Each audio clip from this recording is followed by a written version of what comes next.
दुनिया की कोई कौम इंफिनिटी कॉम्प्लेक्स में रह के कभी भी बड़ी नहीं बन सकती।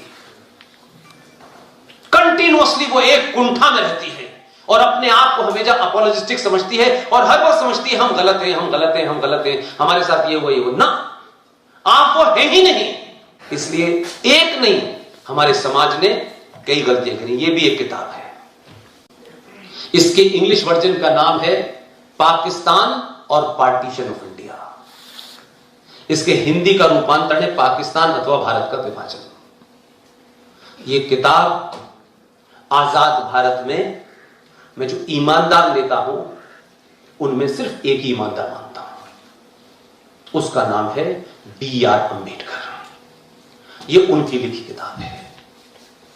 जो लोग आजकल शाहीन बाग पे B.R. अम्बेडकर को अपना पिताजी मान रहे हैं और वो जो हैदराबाद का जोकर है, वो पार्लियामेंट में पूरी शपथ लेने के बाद कहता है जय भीम जय मीम। उससे कहना ये जो भीम है अंबेडकर जी ये लिख के गए हैं कि भारत का विभाजन उस दिन तक कंप्लीट नहीं माना जाएगा जब तक भारत की धरती पर एक भी मुसलमान रहेगा।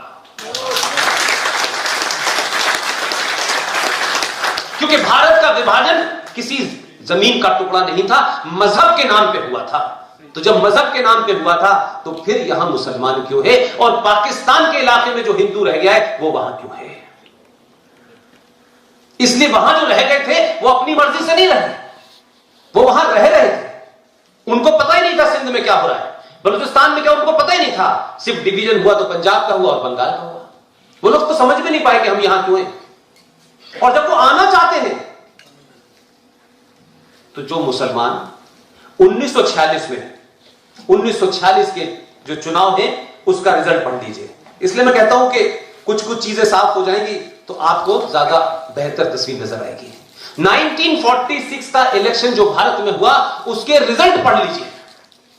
वो रिजल्ट ये साफ कर देंगे कि जो आपको पार्लियामेंट में खड़ो के झूठ बोलते हैं ना कि जब ये देश बट रहा था तो हमारे दादा परदादा ने इस जमीन को चुना था, हमारे दादा परदादा यहीं के थे इसलिए हम यहीं रहे, 100% झूठे और मक्कार लोग हैं जो ये बात कहते हैं।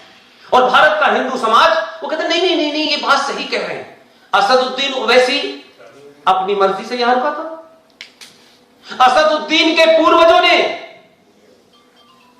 1 लाख रजाकारों की फोर्स बनाई थी जो भारत की सेना से लड़ रही थी क्योंकि वो हैदराबाद को पाकिस्तान ले जाना चाहता था। ऑपरेशन पोलो किया पटेल ने और इतने पिटाई की तो वो निजाम रातों रात भाग गया यहां से।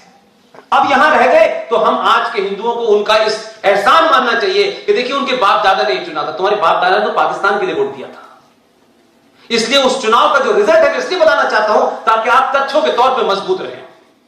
उत्तर प्रदेश में जो टोटल भारत की जो सीटें थी जो हमारे यहां असेंबली कहलाती थी उसकी 1585 सीटें थी, देश भर की जितनी असेंबलीज थी। और जिसे आज आप लोकसभा कहते हैं उसकी कुल मिलाकर के 102 सीटें थी। तो उन 102 सीटों में से 30 सीटें मुसलमानों के लिए कॉन्स्टिट्यूंसी रिजर्व थी और 1585 सीटों में से 492 सीटें मुसलमानों के लिए रिजर्व थी। ये 46 के इलेक्शन का रिजल्ट बता रहा हूं। और मुस्लिम लीग का नारा था मर मर के लेंगे पाकिस्तान, लड़ लड़ के लेंगे Pakistan. This was the slogan available in archive. और उस 492 सीटों में से 66 सीटें यूपी में थी जिसमें से 54 सीटें मुसलमानों ने जीती, मुस्लिम लीग ने जीती। बिहार में 40 सीटें थी उसमें से 34 सीटें मुस्लिम लीग ने जीती। मध्य प्रदेश की 14 सीटों में से 13 सीटें जीती। बॉम्बे की 30 सीटों में से 30 सीटें जीती। मद्रास की 28 में से 28 जीती और आसाम की 34 में से 31, पंजाब की 86 में से 74, बंगाल की 109 में से 113 सीटें जीती। फिर भी मुसलमान कहते हैं हमारे बाप दादों ने तो भारत में रहने का फैसला किया था। 492 में से 429 सीटें मुस्लिम लीग ने जीती हैं। वो आज भी हमारे ऊपर एहसान कर रहे हैं कि नहीं हमारे बाप दादा ने भारत को चुना था। नहीं, नहीं चुना था। और अगर दिल न भरा हो आपका, आर्काइव में जाइएगा, मौलाना आजाद की आखिरी तकरीर को सुन लीजिएगा। अगर आप किसी चीज को देखने की, अगर आपका विजन क्लियर है, तो आपको सही बात समझ में आएगी। एक मेरे विश्वविद्यालय के एक नेता हैं, आजकल गवर्नर बन गए हैं, बहुत पास का वास्ता रहा है मेरा उनसे, बड़े तक भी बहुत ज्ञान देते हैं। आजकल मौलाना आजाद के बारे में बहुत बताते हैं। मौलाना आजाद ने अपनी आखिरी स्पीच दिल्ली की जामा मस्जिद पर खड़े होकर दी थी। मैं इसलिए मानता हूं कि मौलाना आजाद जैसे लोग जिन्ना से ज्यादा खतरनाक थे। जिन्ना के जो मन में था उसने कहा, साफ कहा, कम से कम वहां तक तो वो ईमानदार था कि हिंदू और मुसलमान दो अलग अलग कौमें हैं, ये एक साथ नहीं रह सकती। ईमानदार था, सच कहा उसने, माना उसने। लेकिन मौलाना आजाद ने क्या कहा, ऐ मेरे मुसलमान भाइयों, जो तुम कर रहे हो इससे हिंदुस्तान के मुसलमानों का बड़ा नुकसान होगा। जो तुम्हारे ख्वाबों का पाकिस्तान है वो तुम्हें यही मिलेगा, मत जाओ। इसको कुछ लोग मौलाना आजाद के सेकुलरिज्म को समझाने के लिए करते हैं। मैं कहता हूं मौलाना आजाद वो काम कर रहा था जो आज असदुद्दीन ओवैसी कर रहा है।